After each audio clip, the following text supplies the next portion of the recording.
नमस्कार बंधुरा केमन आछो आशा करी तोमरा सबाई भालो आछो। आजकेर भिडियोते आमी तोमादेर देखाबो 40 साइज सालोयार कामिज काटिंग सम्पूर्ण सूत्रेर साहाज्ये खूब सहजभावे देखिए देबो। এই একটি মাত্র সূত্র ধরেই তোমরা 28 সাইজ থেকে 50 সাইজ পর্যন্ত সালোয়ার কামিজ কাটিং করে নিতে পারবে। সূত্রের কোনো চেঞ্জ হবে না, যেটা চেঞ্জ হবে সেটা হলো তোমাদের মাপ। আজকের ভিডিওটা নতুনদের জন্য, নতুন হয়ে থাকলে সম্পূর্ণ ভিডিওটা দেখো। আর যদি ভিডিওটা তোমাদের একটুও ভালো লেগে থাকে ভিডিওটিতে একটি লাইক দিও, চ্যানেলটিকে সাবস্ক্রাইব করে আমার পাশে থেকো।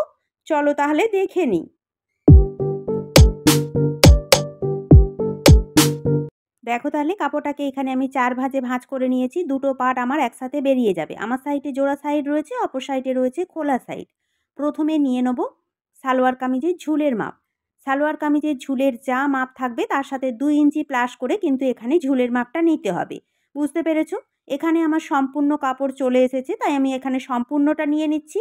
তোমাদের যা ঝুল থাকবে তার সাথে 2 ইঞ্চি প্লাস করে তোমরা ঝুলের মাপটা নিয়ে নেবে। বুঝতে পেরেছো? এরপর নিয়ে নেব পুটের মাপ। পুটের মাপ কিন্তু গলার লেন্থ হিসাবে নিতে হয়, পুট ভেঙে পুটের মাপ নিতে হয়। আমার পেছন পিঠ হবে বোর্ড নেক, সেই কারণের জন্য এখানে যা পুট থাকবে তার হাফ করে পুটের মাপ নিতে হবে। পুট ভেঙে কিভাবে পুটের মাপ নিতে হয় আমার চ্যানেলে ভিডিও দেওয়া রয়েছে, তোমরা কিন্তু দেখে নিও। আমি এখানে পুটের মাপ নিয়েছি 7.5 ইঞ্চি। এরপর দেখো এখান থেকে 15 ইঞ্চি ডাউন করে নেব, যেহেতু বোর্ড নেক হচ্ছে তাই শোল্ডার ডাউন করে নিতে হবে। এরপর দেখো শোল্ডার ডাউনের কাছ থেকে নিচের দিকে নিয়ে নেব আরমোলের মাপ। পুটের মাপ যা নিয়েছি তাই নিয়ে নেব আরমোলের মাপ। পুটের মাপ নিয়েছি 7.5 ইঞ্চি, আরমোলের মাপও নিয়ে নেব 7.5 ইঞ্চি। এর থেকে বেশি নেওয়ার দরকার নেই। আরমোলের মাপটাকেও সোজা করে মিলিয়ে নেব, নিচের দাগটাকেও মিলিয়ে নেব। এই দাগের ওপরেই নিয়ে নেব ছাতির মাপ। এখানে তোমাদেরকে একটা কথা বলি, আমরা যখন সরাসরি বডি থেকে মাপ নেব তখন আমার বডি থেকে ছাতির মাপ যা আসবে তার সাথে কিন্তু প্রথমে লুজ নিতে হবে। 1.5 ইঞ্চি কিংবা 2 ইঞ্চি লুজ নিতে হবে। যদি না লুজ নাও তাহলে কিন্তু সালোয়ার কামিজ টাইট হয়ে যাবে। লুজ নেওয়ার পর যা মাপ হবে তাকেই কিন্তু 4 দিয়ে ভাগ করতে হবে। আমার এখানে ছাতি রয়েছে 40 ইঞ্চি, তার সাথে আমি 2 ইঞ্চি লুজ নেবো, তাহলে আমার হয়ে যাবে 42 ইঞ্চি। এরপর কিন্তু 42কে 4 দিয়ে ভাগ করতে হবে। বুঝতে পেরেছো? আমার ছাতি রয়েছে 42 ইঞ্চি, তাকে 4 দিয়ে ভাগ করলে হয় 10.5 ইঞ্চি। প্রথমে 10.5 ইঞ্চি নিয়ে নেবো, তারপর আরও এক্সট্রা 1.5 ইঞ্চি কিংবা 2 ইঞ্চি নিয়ে নেবো সেলাই কাপড়ের জন্য, যেটা ভেতরে থেকে যাবে।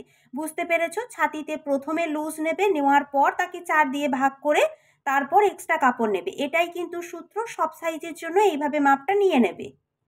এরপর দেখো একেবারে ওপর থেকে ফিতে ধরে শেষথর জন্য মাপ নিতে হবে। শেষথর মাপ যা থাকবে তার সাথে 1/2 ইঞ্চি প্লাস করতে হবে। বুঝতে পেরেছো? এটা হয়ে যাবে শেষথর লম্বা। এরপর শেষথর লম্বা যেখানে শেষ হবে ওখান থেকেই চওড়ায় নিতে হবে কোমরের মাপ। কোমরের মাপও ঠিক তাই, কোমরের মাপ যা আসবে তার সাথে প্রথমে লুজ নিতে হবে। ছাতিতে যা লুজ নেবে কোমরের সাথেও তাই লুজ নেবে। ছাতিতে 2 ইঞ্চি নিলে কোমরেও 2 ইঞ্চি নেবে, ছাতিতে 1.5 ইঞ্চি নিলে কোমরেও কিন্তু 1.5 ইঞ্চি লুজ নিতে হবে। একই মাপ কিন্তু ছাতি কোমর দুটোতেই নিতে হবে। লুজ নেওয়ার পর যা হবে তাকে তোমাদেরকে 4 দিয়ে ভাগ করতে হবে। যেমন ছাতির 1/4 তেমন কিন্তু কোমরেরও 1/4। যা কোমরের মাপ আসবে তাকে 4 দিয়ে ভাগ করে তোমাদেরকে কোমরের মাপটা নিতে হবে। এটা কিন্তু সূত্র সব সাইজের জন্য। বুঝতে পেরেছো? আমার এখানে কোমর রয়েছে 36 ইঞ্চি, তার সাথে 2 ইঞ্চি লুজ নিলে হবে 38 ইঞ্চি। 38কে 4 দিয়ে ভাগ করলে হবে 9.5 ইঞ্চি। প্রথমে 9.5 ইঞ্চি নিয়ে নেবো, তারপর সাইডে এক্সট্রা 1.5 ইঞ্চি কিংবা 2 ইঞ্চি নিয়ে নেবো। ছাতিতে যা নিয়েছি তাই কিন্তু নিয়ে নেবো কোমরের কাছে, যেটা ভেতরে থেকে যাবে। এটাই কিন্তু সূত্র, এইভাবেই তোমরা মাপটা নিয়ে নেবে। এরপর দেখো কোমরের দাগটাকে এইভাবে সোজা করে মিলিয়ে নেবো। এরপর দেখো আবারও একেবারে ওপর থেকে ফিতে ধরে পাছা লম্বার জন্য মাপ নিয়ে নেবো। পাছা লম্বার যা মাপ থাকবে তার সাথে 1/2 ইঞ্চি প্লাস করতে হবে, কারণ কাঁধ সেলাইয়ে 1/2 ইঞ্চি সেলাইয়ে চলে যাবে। এটা হয়ে যাবে পাছা লম্বার মাপ। এরপর চওড়াতে নিয়ে নিতে হবে পাছা চওড়ার মাপ। পাছা চওড়ার মাপও কিন্তু ঠিক একই রকমভাবে কোমরের সাথে ছাতির সাথে যা লুজ নিয়েছি পাছা চওড়ার মাপের সাথেও কিন্তু ঠিক একই রকমভাবে লুজ নিতে হবে। 2 ইঞ্চি নিলে 2 ইঞ্চি লুজ নেবে, 1.5 ইঞ্চি নিলে 1.5 ইঞ্চি লুজ নেবে। এটাই কিন্তু সূত্র। বডি থেকে সরাসরি মাপ নিলে কিন্তু লুজ নেবে, না হলে কিন্তু টাইট হয়ে যাবে। যা লুজ নেবে তিনটের ক্ষেত্রে কিন্তু একই লুজ নেবে। ছাতি, কোমর, পাছা চওড়া। আমার এখানে পাছা চওড়ার মাপ রয়েছে 40 ইঞ্চি, তার সাথে 2 ইঞ্চি লুজ নিলে হয় 42 ইঞ্চি। 42কে 4 দিয়ে ভাগ করলে হয় 10.5 ইঞ্চি। প্রথমে 10.5 ইঞ্চি নিয়ে নেবো, তারপর এক্সট্রা 1 ইঞ্চি নিয়ে নেবো সাইড ফাড়া সেলাই করার জন্য। সাইড ফাড়া সেলাই করার জন্য 1 ইঞ্চি যথেষ্ট। তোমরা যদি চওড়া করে সেলাই করতে চাও 1.5 ইঞ্চি নিয়ে নেবে। এরপর দেখো পাছা চওড়ার মাপটাকেও এইভাবে দাগ দিয়ে সোজা করে মিলিয়ে নেব। তোমরাও কিন্তু এইভাবে দাগ দিয়ে মিলিয়ে নেবে। এরপর দেখো সাইড ফিটিংসের মাপগুলোকেও সমান করে মিলিয়ে নেব। ছাতি, কোমর, পাছা চওড়া যেমনভাবে আমি মেলাচ্ছি তোমরা কিন্তু এইভাবে মিলিয়ে নেবে। আমি হাত দিয়ে দাগ দিয়ে নিচ্ছি, তোমরা কিন্তু স্কেল ব্যবহার করবে। স্কেল দিয়েই কিন্তু তোমরা মিলিয়ে নেবে। বুঝতে পেরেছো? এরপর দেখো একেবারে নিচে চলে যাব। নিচের দিকে নিয়ে নেব ঘেরের মাপ। ঘের যা থাকবে তাকে হাফ করে ঘেরের মাপ নিতে হবে। আমার এখানে ঘের রয়েছে 22 ইঞ্চি, তাকে হাফ করলে হয় 11 ইঞ্চি। প্রথমে 11 ইঞ্চি নিয়ে নেব, তারপর এক্সট্রা 1 ইঞ্চি নিয়ে নেব সাইড ফাড়া সেলাই করার জন্য। বুঝতে পেরেছো? এরপর দেখো সাইডের দাগগুলোকে এইভাবে সমান করে মিলিয়ে নেব। আমি হাত দিয়ে মিলিয়ে নিচ্ছি, তোমরা কিন্তু অবশ্যই স্কেল ব্যবহার করবে। স্কেল দিয়ে তোমরা দাগ দিয়ে দাগগুলো মিলিয়ে নেবে। এরপর দেখো এই কোণ থেকে ফিতে ধরে প্রথমে পেছন পাটের আরমোলের শেপের জন্য 1 ইঞ্চিতে একটা দাগ দিয়ে নেবো। নেওয়ার পর হালকা হাতে আরমোলের শেপটা দিয়ে নেব। যেহেতু দুটো পাট একসাথে কাটিং করছি তাই দুটো পাটের আরমোলই কিন্তু এখানে দিয়ে নিতে হবে। বুঝতে পেরেছো? এটা হয়ে গেল পেছন পাটের আরমোল। এরপর দেখো এই দাগের কোণ থেকে ফিতে ধরে ভেতর দিকে 15 ইঞ্চি কিংবা 1 ইঞ্চিতে একটা দাগ দিয়ে নিতে হবে। নেওয়ার পর দাগটাকে এইভাবে সোজা করে মিলিয়ে নেব। এরপর দেখো এই দাগটাকে পুটের দাগের সাথে এইভাবে সমান করে মিলিয়ে নেব। যেহেতু পেছন পাট এখানে বোর্ড নেক হচ্ছে তাই সামনের পাটে কিন্তু তাল পাট কাটিং করতে হবে। এইভাবেই কিন্তু মাপটা তোমরা নিয়ে নেবে। এরপর দেখো এই কোণ থেকে ফিতে ধরে সামনের পাটের আরমোলের শেপের জন্য 1 ইঞ্চি ওপরে একটা দাগ দিয়ে নেব। নেওয়ার পর হালকা হাতে সামনের পাটের আরমোলের শেপটাও দিয়ে নেব। তোমরা কিন্তু এইভাবে মাপগুলো নিয়ে নেবে। বুঝতে পেরেছো? এটা হয়ে গেল সামনের পাটের আরমোলের শেপ, আর ওপরেরটা কিন্তু পেছন পাটের আরমোলের শেপ। বুঝতে পেরেছো? এইভাবেই তোমরা মাপটা নিয়ে নেবে। এরপর দেখো এখান থেকে ফিতে ধরে পুটের চওড়া নিয়ে নেব 3 ইঞ্চি। পেছন গলার লম্বা যা থাকবে তার সাথে হাফ ইঞ্চি প্লাস করে পেছন গলার লম্বা নিয়ে নেব। নেওয়ার পর এখানে বক্স করে নেব। বক্স করে নেওয়ার পর পেছন গলার শেপটা দিয়ে নেব। এইভাবে তোমরা শেপটা দিয়ে নেবে।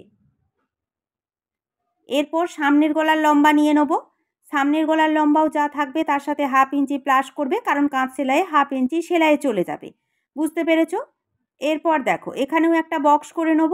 বক্স করে নেওয়ার পর সামনের গলার শেপটা দিয়ে নেব। তোমরা কিন্তু তোমাদের মতো করে সামনের গলার শেপটা দিয়ে নেবে।